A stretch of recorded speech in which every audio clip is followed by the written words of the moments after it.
مجھے ایک صاحب نے سوال پوچھا، کہنے لگے میلاد کس کو منانا چاہیے؟ میں نے کہا اس بیٹی کو منانا چاہیے میلاد جو زندہ ہوتی تھی تو دفن کر دیا جاتا تھا، پر میرے رسول نے فرمایا اب جو بیٹی پالے گا نا میں اس کا بازو پکڑ کے جنت میں ساتھ لے کے جاؤں گا۔ میں نے کہا میلاد اس ماں کو منانا چاہیے جس کا بیٹا گلے میں رسی ڈال کے ماں کو منڈی میں بیچ آتا تھا۔ میرے مصطفیٰ کریم نے فرمایا جنت 7 آسمانے کے اوپر سدرۃ المنتہا کے پاس تھی، پر میں نے وہاں سے کھینچ کے لا کے ماں کے قدموں کے نیچے رکھ دی ہے۔ میلاد اس باپ کو منانا چاہیے جس کی اولاد ڈنڈوں سے مارتی تھی، پر رسول کریم علیہ السلام نے فرمایا سن لو سن لو سن لو، اب جس کا ابا راضی ہوگا اسی کا اللہ راضی ہوگا۔ میں نے کہا میلاد اس غریب کو منانا چاہیے جو بھینس کی طرح بکری کی طرح منڈی میں بکتا تھا، پر مصطفیٰ نے کالے رنگ والے حبشی غلام کو سینے سے لگا کے کہا غریبوں کو چھوٹا نہ سمجھنا، میں اللہ کا رسول جب جنت میں جاؤں گا تو آگے بھی غریب ہوں گے، پیچھے بھی غریب ہوں گے، دائیں بھی غریب ہوں گے، بائیں بھی غریب ہوں گے۔ فرمایا امیر ویٹنگ لسٹ میں ہوں گے، 500 سال بعد جنت میں جائیں گے، غریبوں کے لیے جنت کے دروازے 500 سال پہلے ہی کھلوا دوں گا۔ اسے منانا چاہیے، میلاد منانا چاہیے۔ اور میں نے کہا مولوی سن تجھے پوچھتا کوئی نہ، تیرا ذکر کوئی نہ کرتا، لیکن تو منبر پہ بیٹھا ہے، تو محمد عربی کے نام کا کھا رہا ہے، تو علی کے نام کا کھا رہا ہے، تو عمر عثمان اور ابو بکر کے نام کا کھا رہا ہے، تو اسنین کا صدقہ کھا رہا ہے۔ تجھے نہ تیری کبھی کسی نے برادری پوچھی، نہ کبھی تیرا کسی نے ایڈریس پوچھا، نہ کبھی کسی نے تیری سند پوچھی، لوگ تیرے نعرے لگاتے ہیں، لوگ تیرے ہاتھ چومتے ہیں۔ پھر مان جا کہ تجھے صبح بھی میلاد منانا ہے، شام بھی میلاد منانا ہے، اور تجھے یہ کہنا چاہیے خس خس جنہ قدر نہیں میرا ایتے صاحب نو وڈیائیاں میں گلیاں دا روڑا کوڑا، ایتے محل چڑھایا سائیاں، تیرا کام تھا تیری آنکھیں بھیگی رہتی۔ اور اس بوڑھے کو بھی میلاد منانا چاہیے جس کے بارے میں میرے نبی پاک نے فرمایا سفید داڑھی والے کی جس نے عزت کی اس نے تو رب کی عزت کی، اس نے تو رب کی عزت کی میرے بھائی۔ اس مزدور کو بھی میلاد منانا چاہیے جس کے بارے میں نبی پاک نے فرمایا جو اپنے ہاتھوں پہ چھالے ڈال کے مزدوری کرتا ہے میں نے تو اسے رب کریم کا دوست بنا دیا ہے۔ ہر اس طبقے کو میلاد منانا چاہیے جسے میرے رسول نے عزت عطا فرمائی۔ اس بہن کو بھی میلاد منانا چاہیے جس کے بارے میں نبی پاک نے فرمایا اگر کسی کا باپ چلا جائے اور اس کے حصے میں بہنیں آ جائیں، 4 بہنیں، 3 بہنیں یا 2 بہنیں بیاہ کے جو آیا تم پہ سے، میرے محبوب نے فرمایا میری انگلیاں جڑی ہوئی ہیں نا اس طرح میں اسے اپنے ساتھ جوڑ کے جنت میں لے کے جاؤں گا۔ اس بہن کو میلاد نہیں منانا چاہیے۔ میرے رسول پاک نے فرمایا جس کی بیٹی واپس آ جائے، طلاق ہو گئی یا بیوہ ہو گئی، واپس آ گئی، نام بچ سکی واپس آ گئی، فرمایا واپس آنے والی بیٹی کی جو باپ خدمت کرے گا میرے رسول پاک فرماتے ہیں میں قیامت میں اس کا سفارشی بنوں گا۔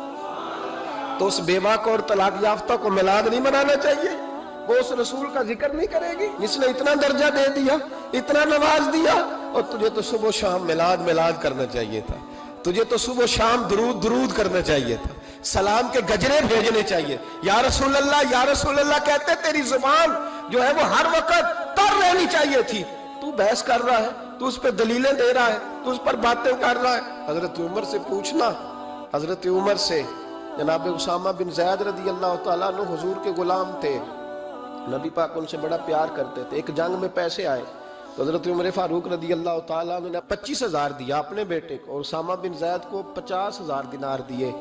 بیٹا کہنے لگا ابا جی وہ تو چھوٹے ہیں میں بڑا ہوں، وہ حضور کے زمانے میں بچے تھے میں جہاد کرتا تھا، یہ آپ نے کیا کیا؟ تو حضرت عمر رو پڑے، کہنے لگے بیٹا یہ تیرے باپ کے سر پر جو عزت کے بال ہے یہ مصطفیٰ کے اگائے ہوئے ہیں۔ یہ نبی پاک، اسامہ سے نبی پاک کا پیار بڑا تھا، حضور کی محبت بڑی تھی۔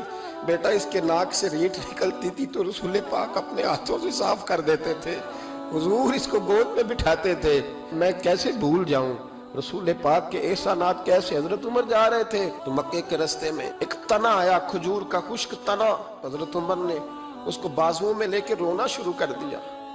عمر کیا ہوا؟ کہنے لگے یہاں تو میں اونٹ چرایا کرتا تھا، یہاں میرا باپ مجھے مارا کرتا تھا، دیکھو آج عمر نعرہ لگاتا ہے تو کیسر و کسرا کام، او بھائی اصلہ نال جے نیکی کریے، ہاں اصلہ نال جے اصلہ نال جے نیکی کریے، تے وہ نسلاں تاک نہیں بھول دے ہاں بے اسلام نال نیکی کریے تے پھل کنڈیاں نال تول دے.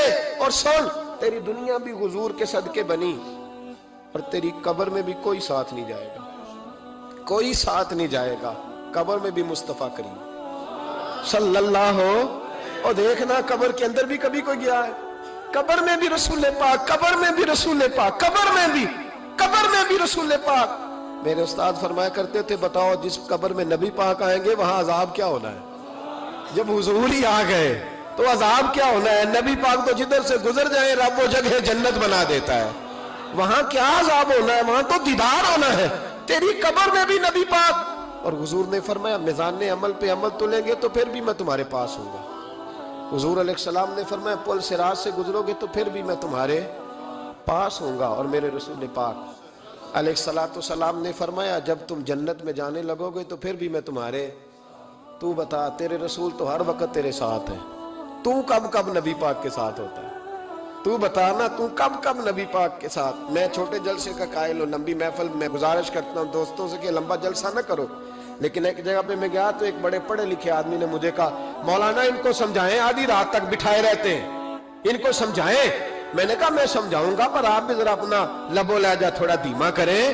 تو پوری رات نہیں نبی پاک کے لیے جاگا اور میرے رسول تو ساری حیات تیرے لیے جاگتے رہے, ساری رات محبوب نے. کیا کہتے ہیں بریلی کے امام اعلیٰ حضرت فرماتے ہیں ان کی مہک نے دل کے غنچے کھلا دیے, وہ جس راہ چل دیے ہیں کوچے بسا دیے ہیں, میرے کریم سے گر قطرہ کسی نے مانگا دریا بہا دیے, دردے بہا دیے ہیں. اور اللہ کیا جہنم اب بھی نہ سرد ہوگا؟ اللہ کیا جہنم اب بھی نہ سرد ہوگا؟ رو رو کے مصطفیٰ نے دریا بہا دیے, رو رو کے مصطفیٰ نے. اور پھر کہنے لگے رو رو کے مصطفیٰ نے ان کے نثار کوئی کیسے ہی رنج میں ہو جب یاد آ گئے ہیں سب غم بھلا دیے, جب یاد آ گئے ہیں سب غم. اسی لیے تو ہم کہتے ہیں میلاد کھل کے مناؤ. رسول پاک کا میلاد بہانے کرتے ہیں, بہانے وہ کرتا ہے جس نے کام نہیں کرنا ہوتا, جس نے کرنا ہوتا ہے وہ بہانے.